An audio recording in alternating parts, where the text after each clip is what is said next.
Stop for a moment.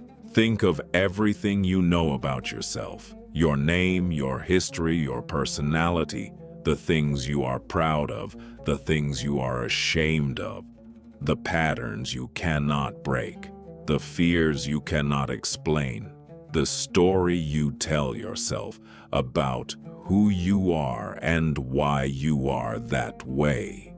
Now, Ibn Arabi says, almost none of it is actually you. Not because you are lying and not because you are confused, but because what you have been calling yourself your entire life is a construction, a collection of reactions to things that happen to you. Habits formed under pressure, identities borrowed from people who needed you to be something, masks that fit so well for so long that you forgot you were wearing them. The real you, Ibn Arabi says, has been sitting in God's knowledge since before creation, unchanged, uncorrupted, unafraid.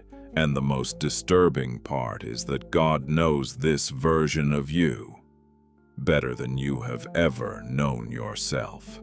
Let's start with the concept that makes everything else possible to understand.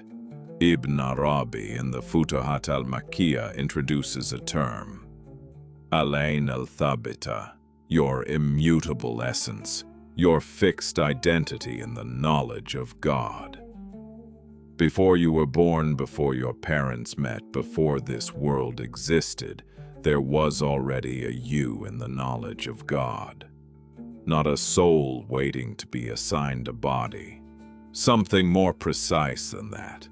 A complete, unique pattern. The exact and specific way that certain divine names and attributes would express themselves through one particular, unrepeatable configuration. That is you. Not what happened to you, not what you became, but what you essentially are at the level that only God can see. Ibn Arabi says this immutable essence never changes. Not when you sin, not when you lose faith, not when you fall apart in ways you cannot explain. The al-Thabita, the real you, remains exactly what it was in God's knowledge before the first moment of creation. This is the detail people find either deeply comforting or deeply disturbing, depending on what they do with it. Because it means the shame you carry about who you have become, the guilt about the patterns you cannot seem to break, the exhausted feeling of someone who has spent years trying to fix themselves and never feeling like enough. All of that is real. But it is happening to the constructed self, not the essential one. The essential one was never broken. Now understand what Ibn Arabi means when he says the world is God's self-disclosure. In the Fusus al-Hikam, the bezels of wisdom, he writes that the world is nothing but God's self-disclosure in the forms of their immutable identities. Sit with that. The physical world. Everything you see, every person you have met, every circumstance you have lived through is God disclosing himself through the unique lens of each created being's essence.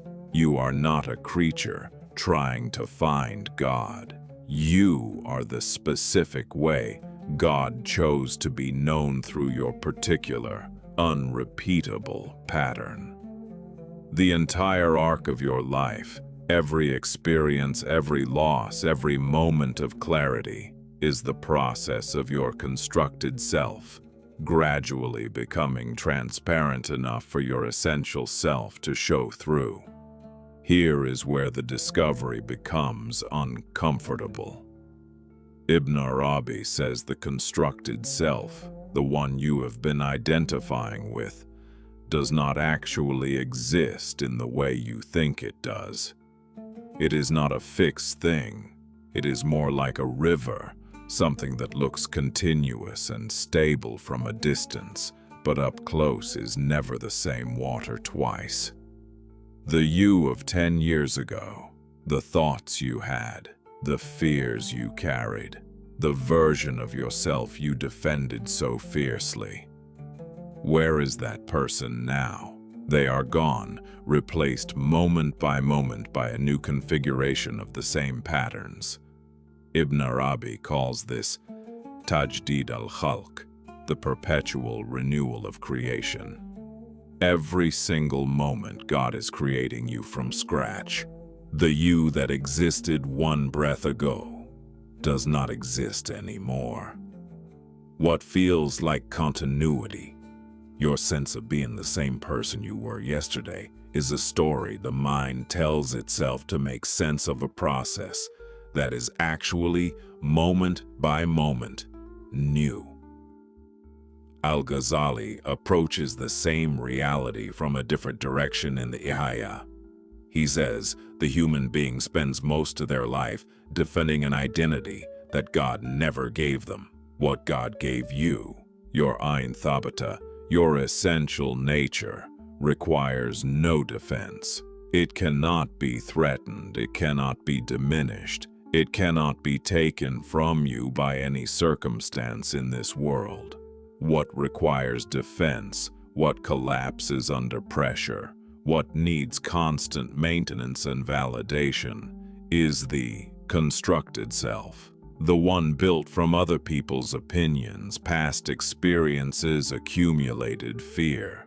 Al-Ghazali says most of the suffering in human life comes not from what actually happens to people, but from the threat that what happens will damage the constructed self, and the constructed self was never real enough to be worth the cost of protecting it.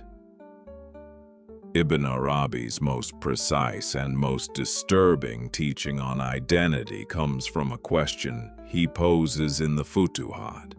He asks, when you say I, what are you actually pointing to?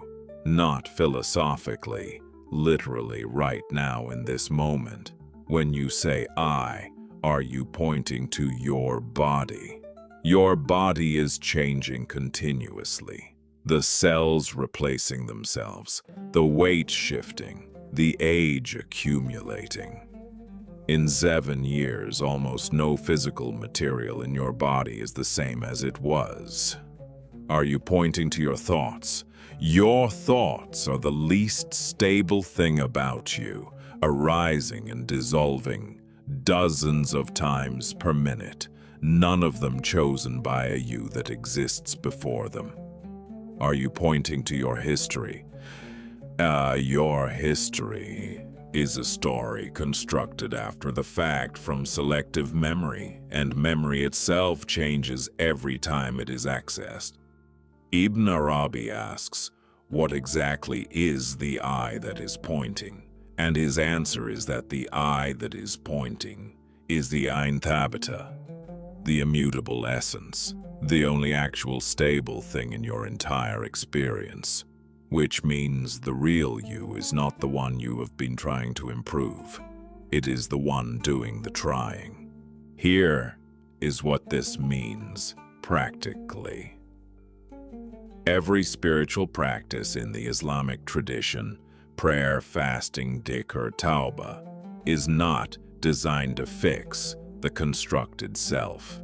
It is designed to make the constructed self thin enough, transparent enough, that the immutable essence beneath it can finally be seen, not built, revealed.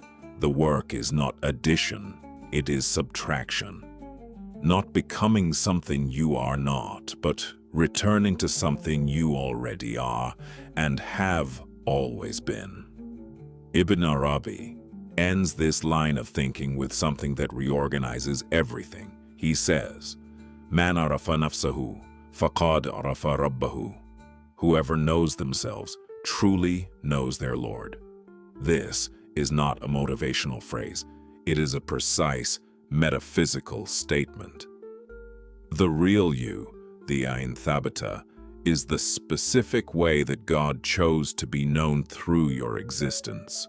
To know your real self, not the constructed one, the essential one, is to know something about God that cannot be known any other way, because you are the only being in all of creation through whom God discloses himself in exactly this way. Nobody else, never before, never again. So, the question this video leaves you with is not theological. It is immediate. Who have you been protecting, and is that person actually you? The version of yourself you defend in arguments, the identity you maintain in front of people whose opinion still controls you, the story you keep telling about why you are the way you are and why you cannot change.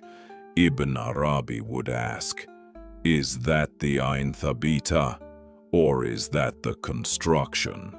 Because only one of them is worth your entire life. And it is not the one you have been spending it on. Comment below. Is there a version of yourself that you sense exists, deeper than your habits, deeper than your history, deeper than the person everyone else knows that you have never fully been able to reach? That is what this video was pointing toward.